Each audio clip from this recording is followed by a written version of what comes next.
जय मसीह के मेरे प्रियो। आज का टॉपिक है परमेश्वर का क्रोध। परमेश्वर का क्रोध मनुष्यों के पापों का विरोध करता है। आमीन, हालेलुया। परमेश्वर का क्रोध क्या करता है? मनुष्यों के पापों का विरोध करता है, ना कि वह और किसी कारण के लिए हम पर क्रोध करता है। किस लिए क्रोध करता है? वह अपने बेटे बेटियों पर, मसीही लोगों पर, ताकि वे क्या करें?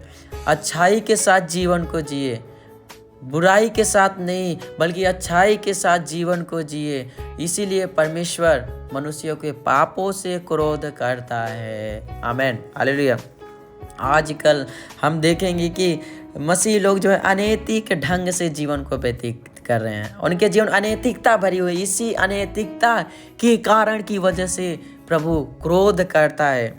वे अवश्य ही कई बातों के कारण बदनाम हैं और फिर भी लापरवाह हैं। मसीह लोग जो है बदनाम हैं, लेकिन फिर भी लापरवाह। उनके जीवन में अनैतिकता भरी हुई है। कई लोगों के पास बहुत पैसे हैं और वे विलासिता में जीते हैं। फलस्वरूप व्यवसायिक रूप में उनके जीवन में अनुशासन लुप्त हो चुकी है। हालेलुया। बहुत पैसे होने के कारण लोग, मसीह लोग भी, घमंड उनके जीवन में भरा हुआ है। लेकिन प्रभु इसी वजह से वह क्रोध करता है। यह दुखद है, परंतु सच है कि मसीह लोग अनुशासन के विषय बहुत कम सुनते हैं। आज के वचन हमें यह स्मरण दिलाते हैं मेरे प्रियो कि अनंत परमेश्वर हमें प्यार करते हैं। वे धीरजवंत हैं, मगर वे हमारे पाप में आचरण को सहन नहीं कर सकते हैं। आमीन, हालेलुया। प्रभु यीशु मसीह क्या नहीं सहन कर सकता है? वह हमारे पाप में आचरण को, उसे सब कुछ पसंद है। लेकिन हम जब पाप में जीवन को व्यतीत करते हैं, यही हमारे परमेश्वर को अच्छा नहीं लगता है। वे धीरजवंत हैं, मगर वे हमारे पाप में आचरण को सहन नहीं कर सकते हैं। वे हमें अनुशासित करेंगे ताकि हम पश्चाताप करें और उनके पीछे चले। देखिए, प्रभु यीशु मसीह हम पर किस लिए क्रोध करता है? ताकि हम पश्चाताप करें, अपने पापों का, अपने गुनाहों का कबूल करें और फिर से नए जीवन को जिए अपने यीशु मसीह में। परमेश्वर के लोगों का घमंड, बहुत घमंड बढ़ गया है। परमेश्वर की संतान होकर भी वे बहुत घमंडी और दुष्ट हो गए। ये अपने में सोचने लगे कि उन्हें सुधरने की जरूरत नहीं है। दूसरे शब्दों में वे सोचते थे कि कौन है जो उन्हें सुधरने को कह सकने की हिम्मत करे। आमीन, हालेलुया। देखिए, प्रभु यीशु मसीह के लोगों के जीवन में भी बहुत घमंड, पैसा होने की वजह से, घर होने की वजह से, संपत्ति होने की वजह से वे बहुत ज़्यादा दुष्ट और घमंडी हो गए हैं। लेकिन प्रभु यीशु मसीह इन्हीं कारणों की वजह से वह क्रोध करता है। और देखेंगे मेरे प्रियो, उन पर परमेश्वर का दंड, परमेश्वर का दंड क्या होता है उन पर जो घमंडी हो गए हैं और जो ऐसे पापमय जीवन को बिता रहे हैं। यह बड़ी ही रोचक बात है कि प्रभु अपने लोगों के पाप के कारण अविश्वासी को उभारते हैं कि उन्हें नाश करे। यह बात हमारे लिए चेतावनी के रूप में है कि यदि हम सावधानी न बरते तो परमेश्वर अपना सुधारने वाला हाथ हमारे लिए भी बढ़ाएगा। आमीन, हालेलुया। जब हम नहीं सुधरते हैं, हम उसी पाप में जीवन को बिताते रहते हैं, तो प्रभु यीशु मसीह क्या करता है? अपने क्रोध को दिखाता है और अपने हाथ को बढ़ाता है। किस लिए? ताकि हम सुधर जाएं और अच्छाई पे चल सके। आमीन, हालेलुया। परमेश्वर की संतानों की दुर्दशा हम देखेंगे, यीशु मसीह के लोग होते हुए उनकी दुर्दशा क्या हुई है।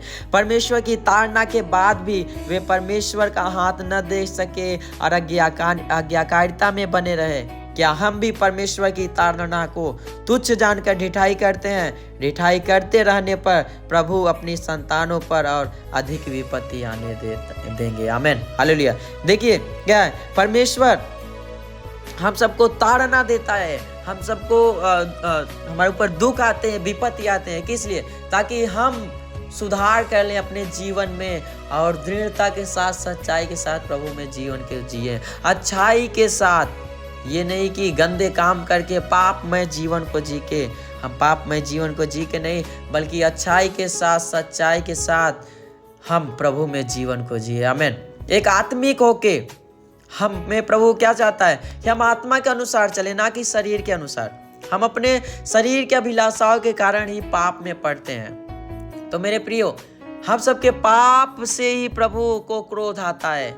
वह मनुष्यों को और किसी लिए नहीं, वह सिर्फ इसीलिए परमेश्वर का क्रोध मनुष्यों के पापों का विरोध करता है, न कि मनुष्य का परमेश्वर का सच्चा प्रेम एवं क्रोध क्रूस पर प्रकट होता है। हालेलुया। हमारा परमेश्वर इसीलिए क्रोध करता है, मनुष्य के पापों का विरोध करता है और किसी लिए नहीं। उसका प्रेम, हमारे यीशु मसीह का प्रेम चीख चीख कर उसका क्रोध इस बात से झलकता है कि यद्यपि वह परमेश्वर का पुत्र था, परंतु उसे कोई आसान या हल्की सजा नहीं बल्कि क्रूस की मृत्यु सहनी पड़ी। हालेलुया। देखिए, प्रभु यीशु मसीह को क्रूस की सजा सहनी पड़ी। मेरे प्रियो, हम याद करके रखें कि हमारा मसीहा, हमारा प्रभु यीशु मसीह हम सबके पाप के खातिर ही वह क्रूस पे चढ़ाया गया, ना कि कोई और वजह थी, कोई और वजह नहीं, सिर्फ वह हम सबके पाप को लेकर ही क्रूस पर चढ़ गया। वह निष्पाप था, निष्कलंक था। यीशु मसीह पवित्र था, उसने कोई पाप नहीं किया था। उसे इतना मारा गया, उसके मुंह में थूका गया, उसे कोड़े पड़े, लेकिन फिर भी प्रभु यीशु मसीह ने एक भी गाली नहीं दिया। वह अपने आप को अशुद्ध नहीं किया, उसने पाप नहीं किया। मनुष्य तो पाप के द्वारा इस दुनिया में आता है, लेकिन हमारा परमेश्वर बिना पाप के इस दुनिया में आया, निष्पाप था। वह निष्पाप था, उसने कोई पाप नहीं किया था, कोई गुनाह नहीं किया था। लेकिन मेरे प्रियो, परमेश्वर क्रोध किस लिए करता है? उसी पाप के कारण जो हम पाप कर रहे हैं, आज भी उसी पाप में डूबे हुए हैं। इसीलिए क्रोध करता है कि मेरे बेटे जो हैं, मेरे मसीही लोग जो हैं, मेरे विश्वासी लोग जो हैं, वह जो हैं अच्छाई पे चलें, पाप में न पड़े रहें, क्योंकि यीशु मसीह हम सबके पाप को लेके क्रूस पे चढ़ गया है। तो हम फिर उसी पाप को ना करें। गाली बकना, एक दूसरे से लड़ाई करना, झगड़ा करना, ईर्ष्या, जलन, बैर भाव, यह सब काम ना करें।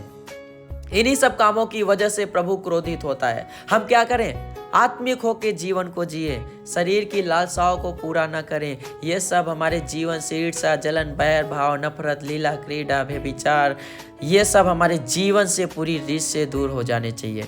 हम जब प्रभु में हैं तो सच्चाई के साथ जीवन को जिए, अच्छाई के साथ जीवन को जिए। हम अपने प्रभु को, अपने परमेश्वर को खुश रखें। यह जीवन किस लिए है? यह जीवन परमेश्वर को प्रसन्न करने वाला जीवन है। इस शरीर से प्रभु की महिमा करें, ना कि हम गलत काम करें।